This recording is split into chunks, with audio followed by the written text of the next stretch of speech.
Hi friends, so I want to talk about this with the global project specs and the macros. I just opened up this file that uses several of these macros, and so I just want to show you how we get them back. As you can tell, there should be text, here and here and here and over here. So let's just go in here and find, this is obviously a text. I'm going to open this and click OK. I'm going to Shift V to open my CAD details and open up project specs.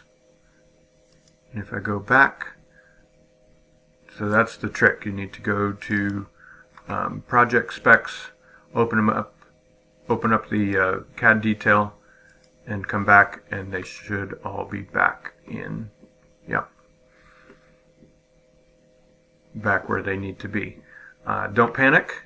That's they just kind of need to get the global variables going, and then we're back on track. Hope that helps.